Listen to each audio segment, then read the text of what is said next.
We are live on Facebook. Good evening, everybody. Tonight we have with us Curtis, who is a 10-year investor. And recently he's moving from single family homes to mid-sized multis. We were just talking about some Edmonton projects, so it sounds very cool. He's also a real estate agent and he has a background in construction and electrical, which is all great things. So we're going to talk a little bit about mindset shift and about partnership since we're transitioning to that. So welcome, Curtis. Thanks so much for being with us tonight. Maybe just introduce yourself and tell us a little bit about your background and how Rich Dad Poor Dad started the whole thing. Yeah, no problem. Well, first off, thanks for having me here. It's great to be on it. So I originally started my journey well, I guess 10 years ago. I always had, your neighbor, parents, friends had a one or two properties, right? So kind of got my brain started thinking. And I always thought of, it's good to have one investment property. So while I was at work and stuff like that, I started talking to some people and got introduced to the Rich Dad Poor Dad book. I read that. It kind of opened my eyes a little more. So went out and bought myself my first investment property. I think I was 23. I think I just turned 23 at the time. From that, basically, I started kind of expanding. Had some different ideas, started talking to some other people. My goals kind of changed a little bit. I had a goal of basically three properties before the age of 25. I hit that target. Um, and then, yeah, no, this rest was kind of history. Just kept moving forward. That's incredible. Yeah. So I think that's a common book that most people Yeah. start with, That's right? like the starter book, right? Right? Yeah, it's like 101. It just changes your mindset, right? Yep. Buy Yep. things that make you money, Yep. right? Yep. Yep. Going to work's not always the best thing, right? There's other streams of income and the ways it gets taxed and generate you can talk about generational wealth and stuff like that. And it's different concepts, right? Yeah. Yeah. So you were how old? 23? I bought my first one when I was 23. I almost bought my first one when I was 22, but I ended up not closing on it. And it was actually that was a when I was 22 it was actually a flip property. And then I bought my first rental when I was 23 years old. I just turned 23. Wow, that's amazing. What Yeah. I'm kudos to young people who start because we know that it's Yep. time in the market, not timing the market, right? Yep. So Yep. this, the sooner you get started. Yeah. Yeah. And everything, like you can say anything, but it's never going to get easier than right now. Like price is never going to be lower. Qualification is never going to be easier. Right. So me taking that action, me waiting a couple more years would have been the difference, me being able to do this journey or not doing this journey, basically. Absolutely. That's Yeah. what they say that the best time to buy real estate was 20 years ago. The second best Yeah. time is today. Yeah. People always Yeah. say, "Oh, it's going up, the interest rates are up." It's find Yeah. a deal that Yeah. you can make work, right? Yeah. Just So, get in, and then rinse and repeat. Start yeah. leveraging, right? Yeah. Yeah. So just don't over leverage. That's No, the key. no, exactly. Don't over leverage. But that's Yeah. it. That's why time is Yeah. such a good thing because the longer you have, Yeah. the more times you can leverage, right? Yep.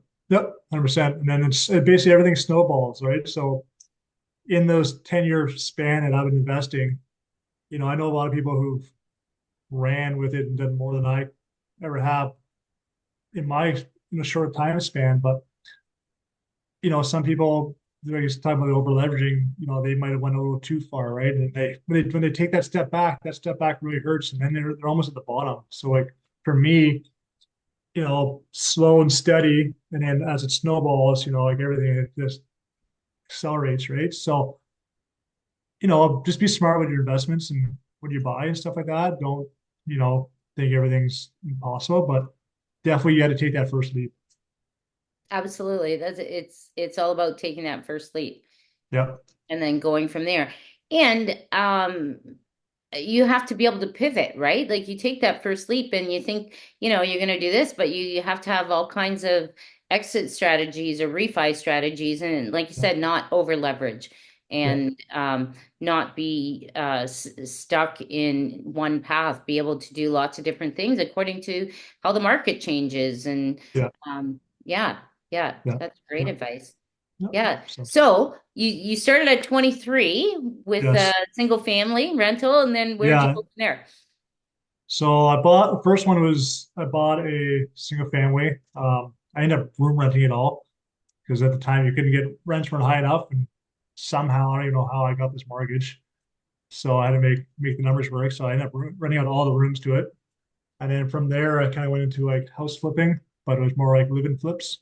So I was living in the house, flipping it. And basically from that, kind of got into pre-construction. Um, kind of learned some ways to get mortgages because back then you could stack mortgages because they weren't so, let's say, strict on the rules. So you Right? can take the same pre qualifications to multiple builders and you stack the closing dates apart and stuff like that. As long as you had the funds to close on it, typically get the mortgage anyways. So kind of went in that route, went back into flipping a little bit, bought some more single family properties, rented them out. And then I kind of was actually speaking to a gentleman. I was doing a flip and I was making like, I don't know, 30 grand on the flip. And he asked me, how much money do I have in the deal? And how long did it take? And I told him, and he would said, I would never take that deal. I said, too much money, too much risk. You'd wait a year to find the perfect deal and make 100 grand minimum instead of doing three or four small deals. And then that kind of just pivoted my thought process and kind of unloaded a little bit and, restructured, paid off some of my house, majority of my house, limit my personal debt, and then I just moved to a bigger asset class that's really scalable. Yeah. So it's kind Flips. of my little mind transfer, right? And Yeah. Yeah. Flips can be a little risky, right? You yeah, you have to be able to have different exit strategies. You have to, yeah, um, yeah, be able to buy and hold if if that's what you need to do, right? And rent it out. yeah. Yeah. Um, So Yeah, absolutely. So now you're at mid-size multis and you're doing this with a partner. So let's transition into talking about partnerships. yep. So yeah, me and my business partner John, we end up. So I'm a real estate agent as well. So I was looking for a you know call it under 10 unit building, and he was looking for a 10 unit building and under, and we both know each other for many years, and decided basically why don't we just combine together and then get something a little bit bigger and kind of minimize the risk. So we were looking in Ontario for a while, and the rules kind of changed like last year or so. So then we kind of pivoted again, and we ended up going out to Edmonton, and where the nice thing is about the landlord tenant rules, but also kind of the structuring and how you can get to the deals, exit on deals. So that was something we liked, and we kind of just put a team together out there, and we're kind of working together. And it's nice to work with somebody too, right? So it's not always on you. If you're sick or have to go away or whatever, you have your business partner, and I'm more hands-on in terms of the renovations and stuff like that, scheduling and stuff, and he's more into the fine print of the contracts and stuff, right? So it's nice that you can pull strengths and weaknesses from different people and basically put it together and make a team, right? Yeah, that's great. So you're both active partners. Yeah, we're both active partners. Yeah, Yeah, yeah. And you have your defined roles, yeah. but you cross over We as well. cross a little bit, but we don't like anything like even though I had to send off an email today. Um, you know, kind of a slightly strict email. I'm like, hey, just let you know I'm writing this email up, right?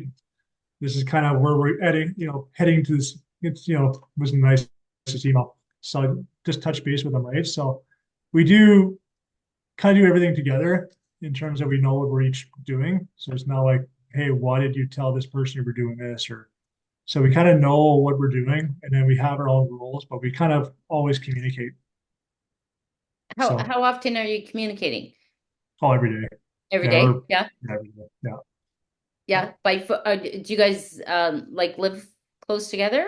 Yeah. So he just moved, I don't know, maybe 20 minutes away from me, but he used to live down the street. Oh, But yeah, we usually call each other, and when he comes home from work, he usually every other day or so he gives me a buzz. We touch base, we're texting throughout the day, we're shooting emails back and forth, yeah. throughout the day. So we're always kind of more or less on page.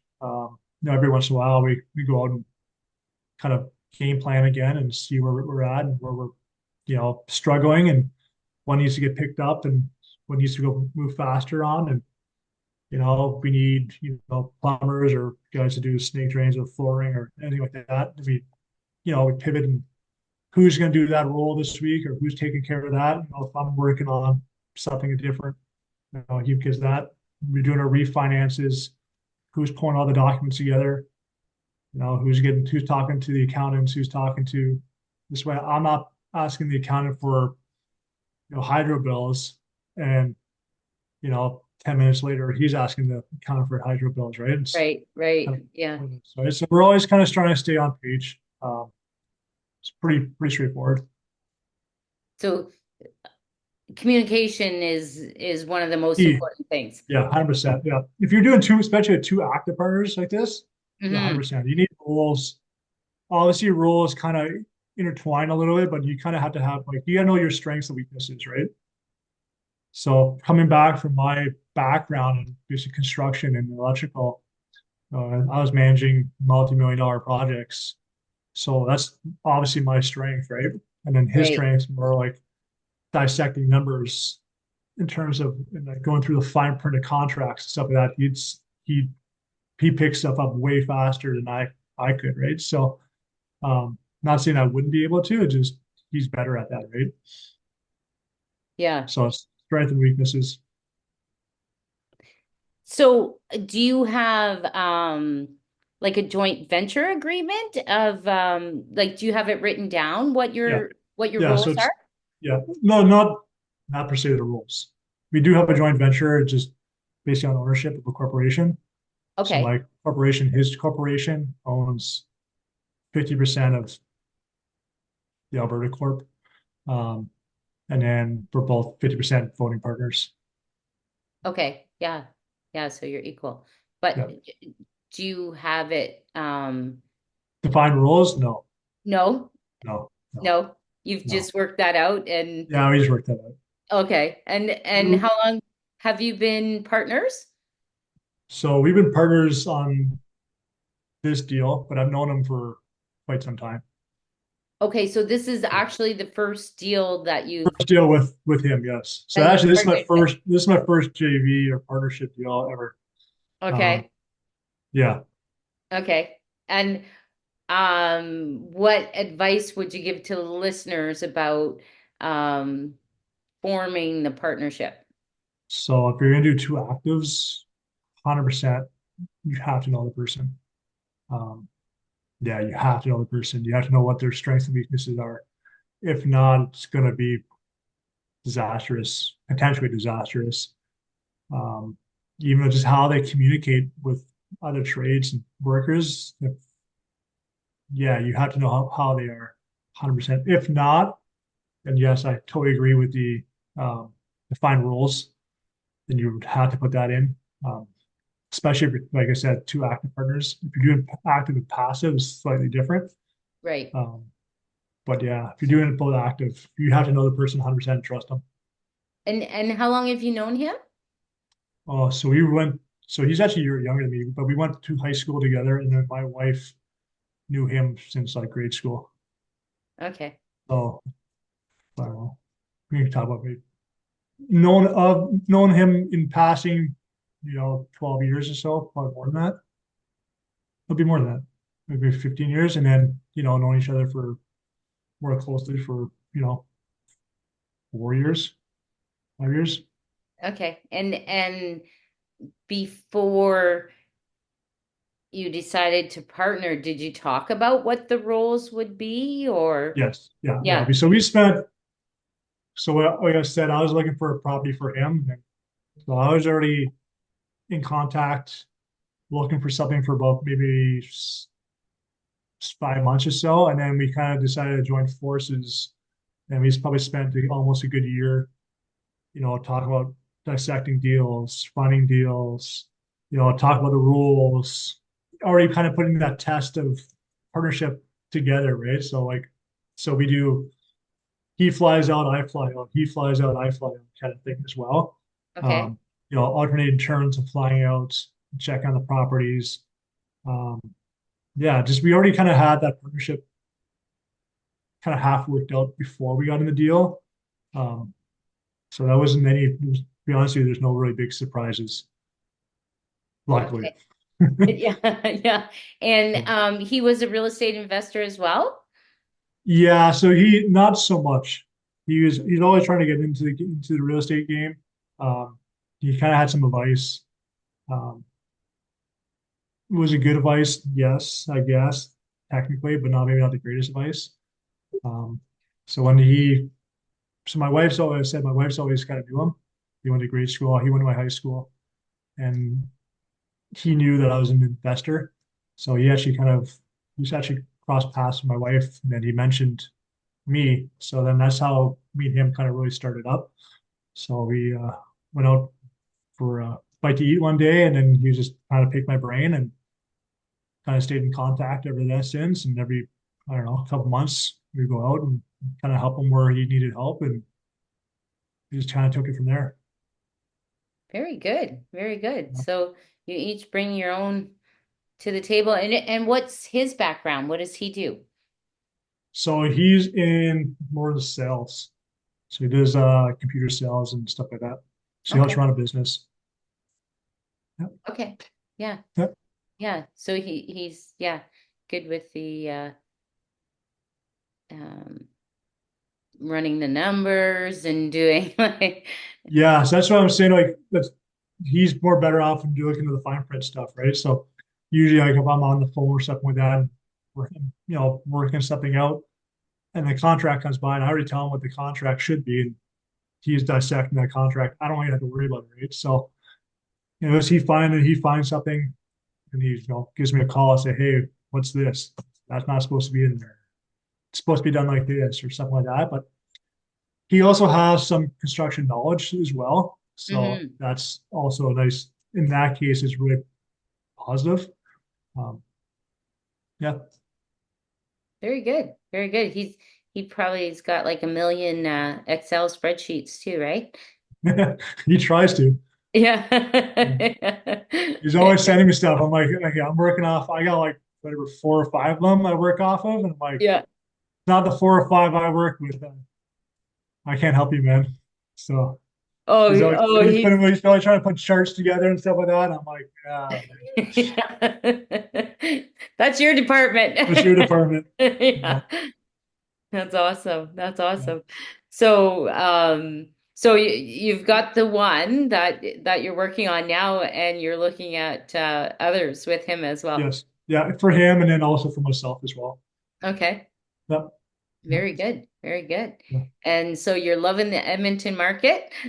Yeah, I like the Edmonton market. I like the landlord tenant rules. It is kind of getting, I mentioned before, it's kind of getting a little bit hotter right now, just because everybody's kind of moving that way for uh, affordability and financing and stuff like that aspects.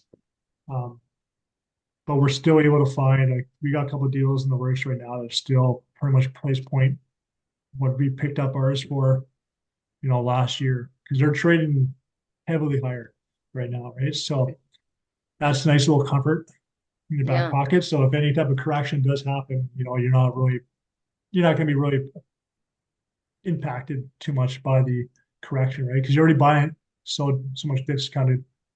Um, but yeah, no, we're just basically just hammering phones and reaching out people that we already put a team together for. And if I'm doing it with him or doing it solo, it's basically just trying to find a good deal. Yeah, yeah. It's all about finding the deals, right? Yep. Absolutely. So you're essentially doing Burr strategies. Yeah. So like for the last one and the couple of deals we have in the works kind of lining up right now, it's basically deconversion properties. So what we did for this deal here is we negotiated 15 contracts. So all 15 owners of the building. And then once we got all 15 of them, we were able to close on the property, essentially taking over the condo corporation. So we got to keep all the reserve money. Eventually, we collapsed the condo corp and then renovated the whole building inside and out, turned into multifamily, rented it, all the units out for market rent, and basically merged all the titles on refi. Interesting. Yeah, Interesting. it's a Yeah. different one. Yeah. So how long did that take to get all 15 owners to, Few months, um, few months to get it figured out, and then probably another few months to get everybody to sign the contracts. And yeah, then even on closing, because you're dealing with so many different people, like we had one girl going to a wellness retreat. So the whole deal is like deal can't close, right? You know, another guy's lawyer just didn't just disappeared. So you're dealing with so many different individuals and people. It kind of brings its own problems. Um, but you know, problems make profits, right? So yeah, yeah. So 15 closes essentially on one day. one day, Wow. well, That's supposed to be one crazy. day, took a little longer, but yeah, Yeah, wow, that's crazy. yeah. So we have another 15, we have another 16 kind of in the line right now. Um, you know, in the works. But yeah, Deconversion as well? deconversion. Yep, Interesting. yep. Interesting. Is there a lot of condo buildings like that? So from what I've been told, back in the 90s, it was a big thing of converting them into condos. So multifamily to condominiums in the Okay, 90s. A lot of the buildings are already it's already made up as a condo. I mean, as a multifamily, right? So it right. doesn't really. All you have to do is collapse the condo corp after you negotiate prices with every single buddy. With every unit, Yeah, yeah. yeah. So And like we had some guy hold out, and we had to pay him like $100,000 more than everybody else. But you know, you take the whole pool and you average it out, we get a very good price per door, right? So right. you know, it's a lot. I'm not gonna lie, Yeah, it's not that easy to do it. And then you have to know how to negotiate to get the reserve money as well. Like that's key. Um, you gotta get a lawyer who knows how to deconvert it and stuff like that. It's and then you also have to have your team in place too, right? To do all the work right. and move quickly. So what's the motivation for the owners to sell? Well, Is there like big capital it's expenditures coming up that's yeah, going to, basically it's basically mismanagement. So like all these properties, they're worth not that much, and they have some of them are rentals on them. You know, so say if you had 50% of rent building rented, and you know it's not the nicest building at the time, so you know average rent 750 on them. You okay, know, you have like ours had cockroaches and you know holes and you know 20 people in a building in a unit. You know, so you don't get the best tenant profile, right? So you can't charge that much because the building's basically not that nice. So when you have your condo fees already at $600, $600 a month, and you need another $500,000 within the next 2 years, well, how much are you going to increase your condo fees for? right, Right. right, So eventually, you know, as an owner, right? So what are you going to do? Put the prices, condo fees to $3,000 a month. And these guys have, you know, getting $700 a month in rent plus a mortgage, and condo insurance, and all the other, it doesn't make sense, right? So that's the motivation to sell, right? So right, there's a law unloading them. And then you basically, well, Edmonton's different than Ontario, right? So we can, as long as they haven't signed a new contract, and even if they did, you can just ways around it, but um, you can typically get them out. and you Okay. don't Yeah, pay because for that it. was my thinking. Now, if 50% of them are rented out, then you got to Yeah, get those tenants out too. yeah. It's as long as the contract, as long as they're month to month, you have no problems. And even if they are month to month, they're not month to month. Typically they're going to move anyways when you start renovating. So, and to be honest with you, a lot of them stay. Really loud jackhammers. Yeah, very, very loud jackhammers. Uh, but some of them are, some of like even our building right now, some of them are really good tenants. Um, decent jobs, stuff like that. And, market rent's market rent, right? So Edmonton's market's different than Ontario. So if they leave this building and they go down the street, well, down the street's same price, really. So it's no really big incentive for them to leave unless they're doing like, six, seven people in a room. And you don't want those people anyways. So um, no, it's typically you can just recycle some of the good tenants back in your property, so you don't have that much. And other than that, then you find new tenants. Vacancy rate is really, really low right now. It's actually under 1%. So there's a lineup of qualified tenants. Nice, nice. Very interesting strategy. Yeah, Yeah, it's a different one. Every time I say deconversion, they're like, what's that, right? So, um, but no, I'd pretty much buy anything that makes numbers make sense. But I kind of really like the deconversion aspect. yeah, very interesting. Very interesting. Yeah, yeah. Yeah. And what led you to that? How did you even get started on deconversion projects? So we had somebody I knew was in contact to. He kind of started talking to me about it. Then he brought me, said, "Hey, I know this property that might be going for sale. We had to buy out all, yeah, you had to buy all 15 of them out." I said, "Tell me more." So that's how it kind of started up. Nice, nice. And the price per door? So we got ours for 98.5 a door. So just under 1.5 mil. And then we just got it appraised. We have our paperwork in for refi right now, and it just got appraised at 2.8 million. That's basically in 6 months. Nice. Yeah, And rents? How rent's much? 1,400. Nice. Yeah, so we went from we call it, let's say averaging at 800 to 1,400. Nice. Yeah. And what kind of money did you put into the renos? A lot. A Okay. lot, a lot. Yeah, over I think it's around $500,000, give or Yeah. take. I think Yeah. might be here over it right now, but pretty much 500,000. Okay. So 2 million in and Yeah, we're in it for 2 million.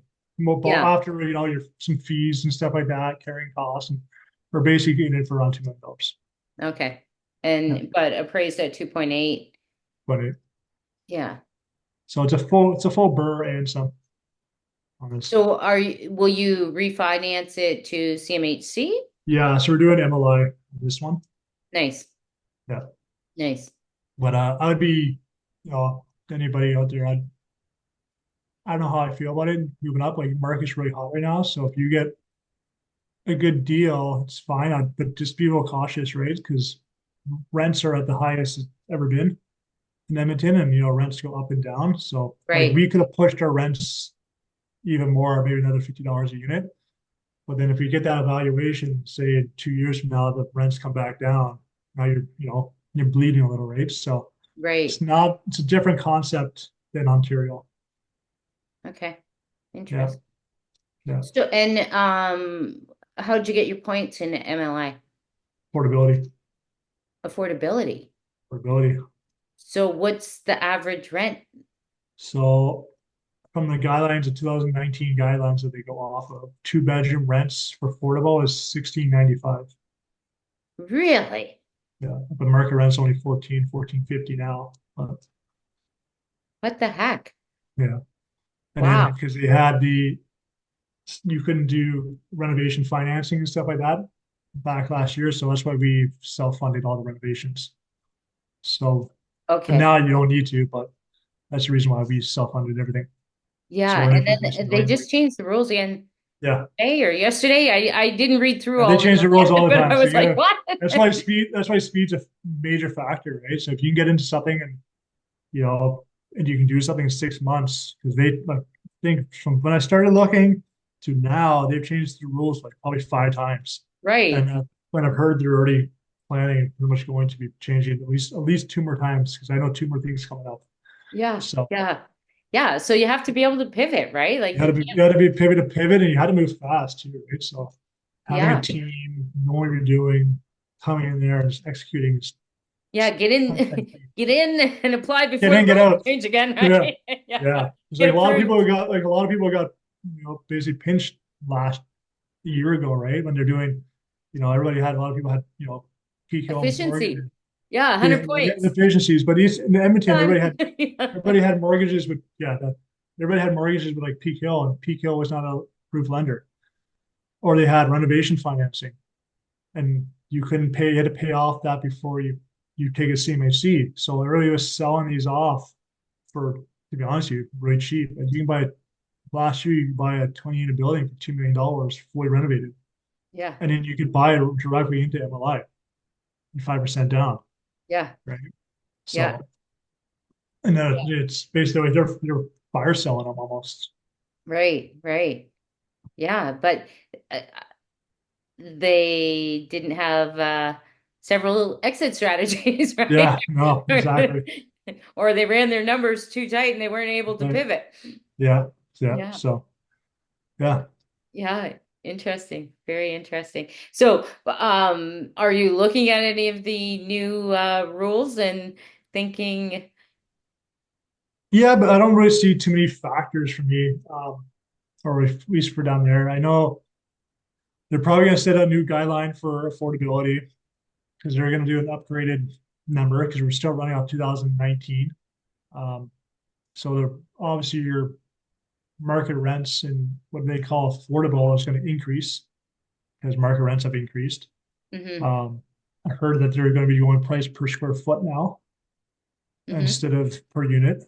I heard some other things Yeah, too, but because people are doing affordable with these little micro mini units, yes, right? yes, Yeah. Yeah. yeah. So, even I know like builders down here in Toronto area, they take some of the points off for affordable, and they just use their bachelors, right? Because you're still getting a couple $100 less, but the units are 350 square feet, right? So Exactly. Yeah.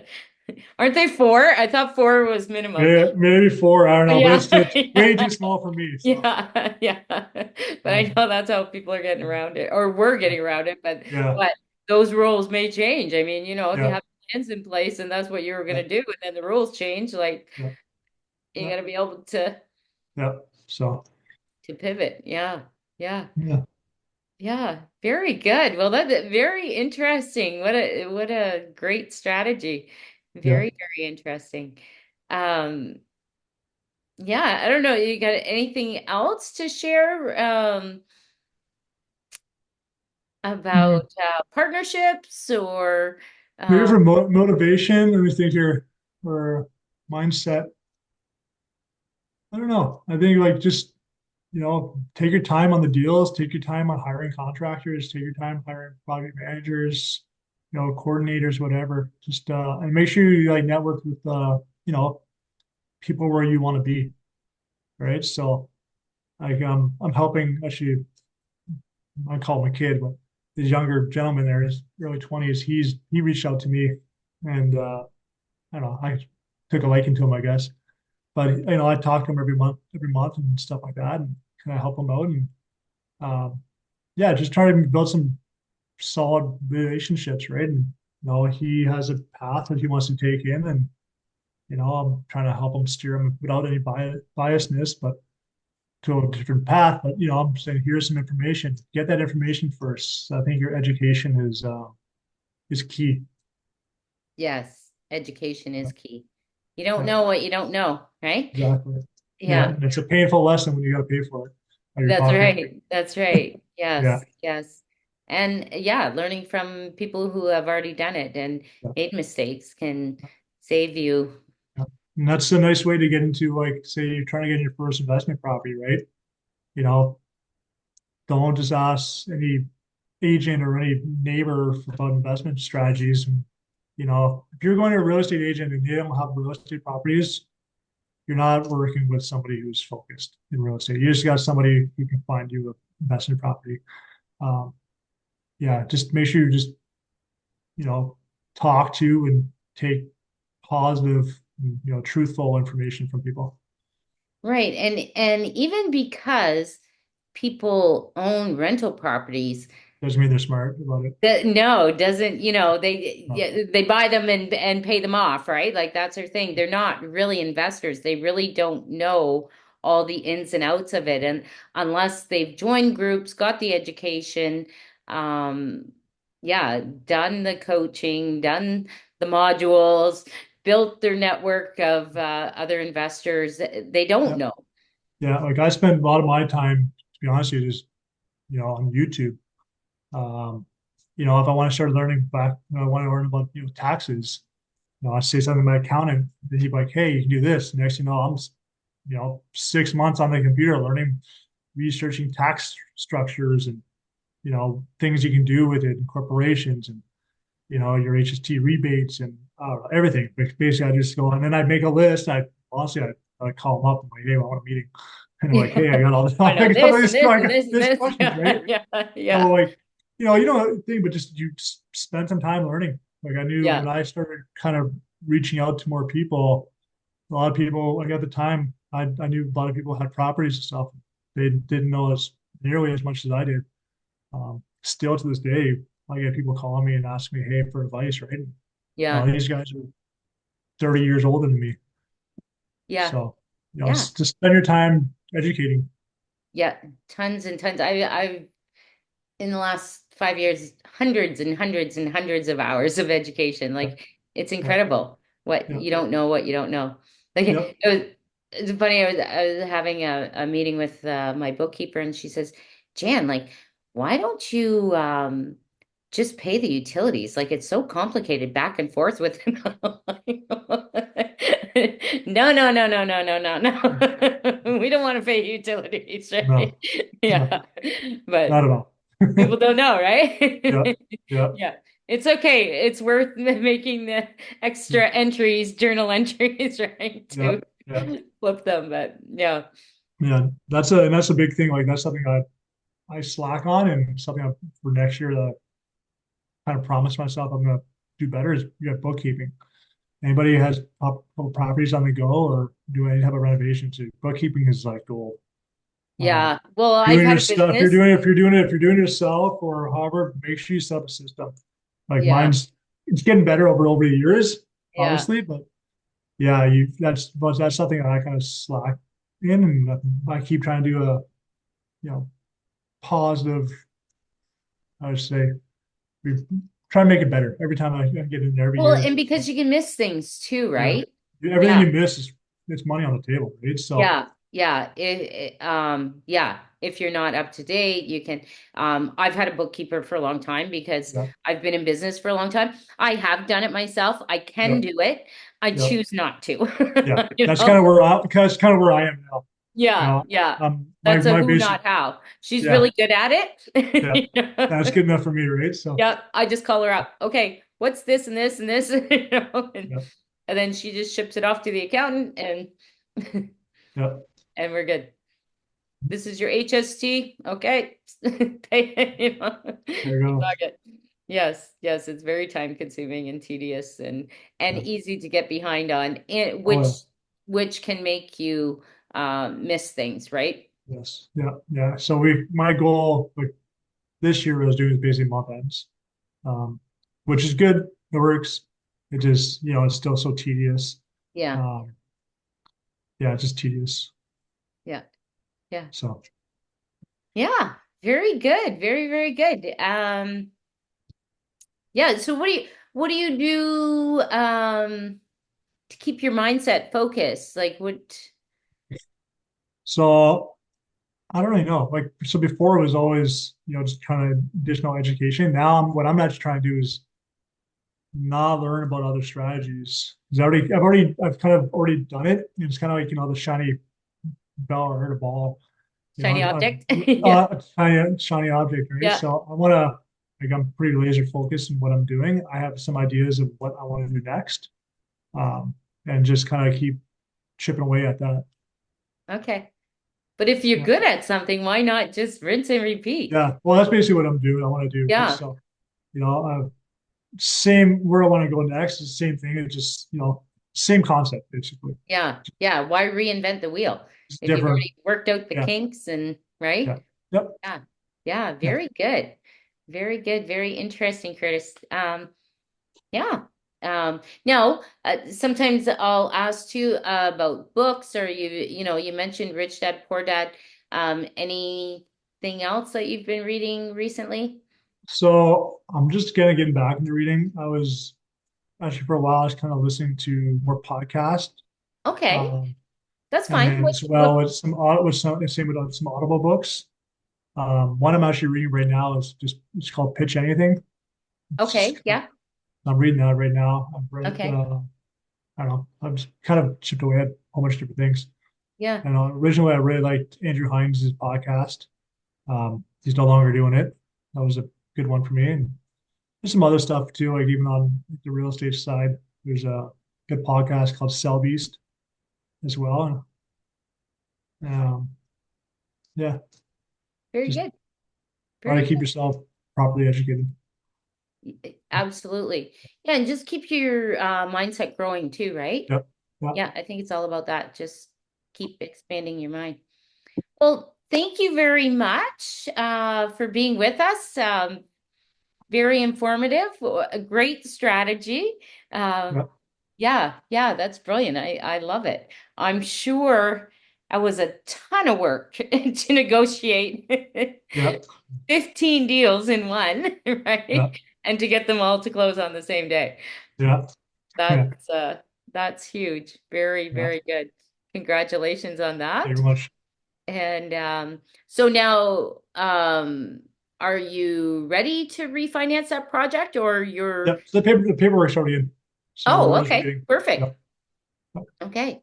Yep. To CMHC affordability. So did you do all the units under affordability if it was 80%.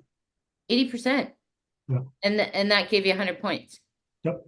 Nice. And they're I'd all under six. market, and they're all under market rent, right? So sorry, under market rent is lower than what they call affordable, right? So Yeah, that's and then crazy. that price is only going to increase anyways. So I was hoping they were going to increase it this year in January, but they're not. They probably will some point next year, but not in Yeah. January. But So you rented them out at about 1400 14 $14, and the affordable rent is 16 something. 16.95.